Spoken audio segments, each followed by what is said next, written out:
আসসালামু আলাইকুম, আমি মোহাম্মদ সবুজ শেখ। আজ কিছু কথা আপনাদের সাথে শেয়ার করতে চাই। আজ হচ্ছে জুলাই মাসের 18 তারিখ 2024 সাল। অত্যন্ত ভারাক্রান্ত হৃদয় নিয়ে কিছু কথা শেয়ার করতেছি। ভিডিওটা একটু বড় হতে পারে, মনোযোগ দিয়ে শুনলে সবার উপকার হবে। আমি জানি না এই ভিডিও আমি কবে আপলোড করতে পারবো, এই ভিডিও কত সাল পরে কত মানুষ দেখতে পারবে, কিন্তু এই ভিডিওর মাধ্যমে কিছু সত্য আমি তুলে ধরতে চাই।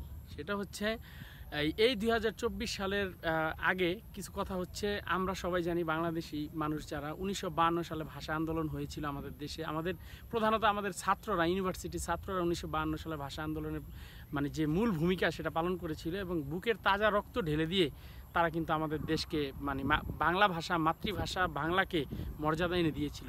শাসক গোষ্ঠী খুব সহজে সেটা দিতে চায়নি। তদ্রূপ 1971 সালে যেটা হয়েছে সেটা স্বাধীনতা যুদ্ধ, মুক্তিযুদ্ধে আপামর জনতা অংশগ্রহণ করেছে। সেখানেও বিশ্ববিদ্যালয়ের ছাত্রদের অবশ্যই ভূমিকা ছিল। সাধারণ মানুষের সাথে মিশ্রিত দীর্ঘ 9 মাসের যুদ্ধের ফলে বুকের তাজা রক্ত সেখানেও ঢেলে দিয়ে স্বৈরশাসক পাকিস্তানের বিরুদ্ধে 30 লক্ষ লোক তাদের জীবন দিয়ে আমাদের এই স্বাধীনতা অর্জন করেছে। যারা মুক্তিযুদ্ধ করেছিল সেই মুক্তিযোদ্ধারা জাতির শ্রেষ্ঠ সন্তান, তাদেরকে সেলুট জানাই। তাদেরকে সারা জীবন বাংলাদেশ কেন সারা পৃথিবী মনে রাখবে এবং তাদেরকে শ্রদ্ধা জানানো আমাদের জন্য ফরজ।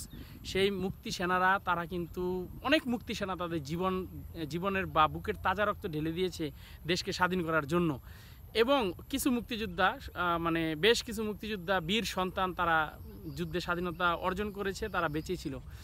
পরবর্তী সময়ে নতুন বাংলাদেশ যখন স্বাধীন হয়, স্বাধীন বাংলাদেশের সরকার সেই সমস্ত মুক্তিযোদ্ধাদেরকে মানে সম্মান জানানোর জন্য কিছু অর্থনৈতিক এবং বিভিন্ন ধরনের সুযোগ সুবিধা দিয়েছে, যেটা সম্পূর্ণরূপে যৌক্তিক এবং অবশ্যই তাদেরকে দেওয়া উচিত।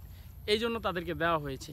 কিন্তু আজ স্বাধীনতার প্রায় 53 বছর পরে সেই মুক্তিযোদ্ধারা অনেকেই বেঁচে নেই। হয়তোবা হাতে গোনা বাংলাদেশে বর্তমান 2024 সালে কয়েক শত মুক্তিযোদ্ধা বেঁচে আছে, কিন্তু হাজার হাজার মুক্তিযোদ্ধা তারা ইতিমধ্যে মানে তারা মারা গেছে, আমাদের মাঝে নেই। তো মুক্তিযোদ্ধাদের যে সুবিধা দেওয়া হয়েছিল সেই সুবিধা তাদের ছেলে মেয়েদেরকেও কিন্তু এক পর্যায়ে দেওয়া হয়। এবং যদি আমাকে প্রশ্ন করেন ব্যক্তিগতভাবে, আমি মনে করি যে মুক্তিযোদ্ধারা সর্ব ধরনের সুযোগ সুবিধা পাবে, সেটা ঠিক আছে। কিছু ক্ষেত্রে মানে যৌক্তিক ক্ষেত্রে দুই একজনের বা যাদের প্রয়োজন তাদের ছেলে মেয়েদের সুবিধা দেওয়া দরকার। কিন্তু সরকার উদার হয়ে ভালো ডিসিশন নিয়ে সেই সমস্ত মুক্তিযোদ্ধাদের সন্তানদেরকে বিভিন্ন ধরনের চাকরিতে, বিভিন্ন প্রকারের কোটা সিস্টেমে তাদের সহযোগিতা করেছে। এইটাও ন্যায্য বা যৌক্তিক। কিন্তু আজকে 2024 সালে এসে স্বাধীনতার 53 বছর পরে যদি সেই মুক্তিযোদ্ধার নাতি নাতনিরা এই কোটা দাবি করে, চাকরির ক্ষেত্রে এগিয়ে যেতে চায়, সাধারণ মানুষকে পিছনে ফেলে, তাহলে কিন্তু কিছুটা সেই 1952, 1971-এর আগে যেই ধরনের মানে বৈষম্যের শিকার এই বাংলার মানুষ হয়েছিল, ওই রকমই মনে হয়। তো এই সিচুয়েশনের ক্ষেত্রে এইটাকে মাথায় রেখে 2018 সালে বাংলাদেশের চাকরি প্রত্যাশী বিভিন্ন বিশ্ববিদ্যালয়ের ছাত্রছাত্রীরা একবার কোটা সংস্কার, আমি আবার বলছি কোটা বাতিল নয়, কোটা সংস্কারের আন্দোলন করেছিল। কিন্তু ওই সময়ে তৎকালীন প্রধানমন্ত্রী ছিল শেখ হাসিনার সমস্ত প্রকার কোঠা বাদ দিয়ে দিয়েছিল। কিন্তু ছাত্ররা বলেছিল আমরা কোঠা বাতিল চাই না, কোঠা সংস্কার চাই। সংস্কার মানে হচ্ছে এই কোঠাটা মানে কিছুটা ন্যায্য কাম্য আয়তনে নিয়ে আসা। মানে মুক্তিযোদ্ধারা এখন 30% পায়। বিসিএস সহ বাংলাদেশের প্রথম শ্রেণীর চাকরি, বিভিন্ন ধরনের চাকরিতে 56% কোঠায় চলে যায়, 44% মাত্র সাধারণদের জন্য থাকে। তো শিক্ষার্থীরা সেটাকে সংস্কার করে কোঠার ব্যবস্থাটা একটু কমিয়ে দিতে বলেছিল। তো তিনি সেই সময় সেটা বাতিল করে দিয়েছিল। এরপরে করোনার মহামারীতে 2-3 বছর যায়, চাকরির সমস্ত ধরনের নিয়োগ বন্ধ ছিল। এই 2024 সালে এসে জুলাই মাসের 1 তারিখ থেকে শিক্ষার্থীরা কিন্তু তাদের যৌক্তিক আন্দোলনটা আবার গড়ে তোলে।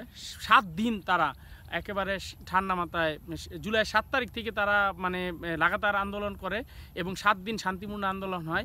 জুলাইয়ের 15 তারিখ, ভয়াল 15 তারিখ মনে রাখবেন, সেই জুলাইয়ের 15 তারিখে যেটা হয় সেটা হচ্ছে প্রধানমন্ত্রী তার চীন সফর শেষে এসে এক সংবাদ সম্মেলনে বলে যে, এক প্রশ্নের প্রেক্ষিতে প্রধানমন্ত্রী বলে যে কোঠা আর সুবিধা এই মুক্তিযোদ্ধার সন্তানরা পাবে না তো কি রাজাকারের মুক্তিযোদ্ধার নাতি নাতনি পাবে না তো রাজাকারের নাতি নাতনি পাবে? এই কথায় সমস্ত দেশের সমস্ত সাধারণ জনগণ, সাধারণ ছাত্রছাত্রী রাগে ক্ষোভে ফুঁসে ওঠে। তাদের একটাই মানে প্রশ্ন থাকে যে কেন আমরা কি তাহলে সবাই রাজাকার? যারা যুদ্ধ না করেছে, শুধুমাত্র মুক্তিযুদ্ধ যারা করেছে তারা, তাদের নাতি নাতনিরা পাবে, আর আমরা সবাই রাজাকার?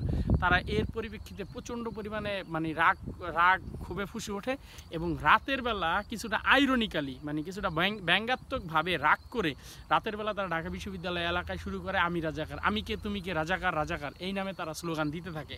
কিন্তু এই স্লোগানের প্রেক্ষিতে এই 7 দিনের শান্তিপূর্ণ আন্দোলনের পরে রাষ্ট্রীয় পৃষ্ঠপোষকতায় রাষ্ট্রের যে ছাত্র সহযোগী সংগঠন, সরকারের ছাত্র সহযোগী সংগঠন, সেটার নাম ছাত্রলীগ, সেই ছাত্রলীগ কিন্তু ছাত্রছাত্রীদের উপর হামলা চালায়।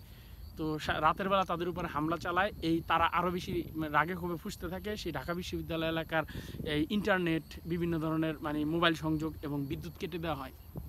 এই প্রেক্ষিতে 16ই জুলাই যেটা হয় সেটা হচ্ছে সকাল থেকেই ছাত্রছাত্রীরা আরও বেশি আন্দোলনে মানে একাগ্রচিত্ততা লাভ করে, তারা আন্দোলন আরও বেশি ফুসে ওঠে চারিদিকে করে। এবং এই দিন সকাল থেকেই ছাত্রলীগ এবং একই সাথে পুলিশ নিরীহ নিরস্ত্র সাধারণ একেবারে নিরীহ ছাত্রছাত্রীদেরকে বেদম পেটাতে থাকে, বেদমভাবে তাদেরকে অত্যাচার করতে থাকে।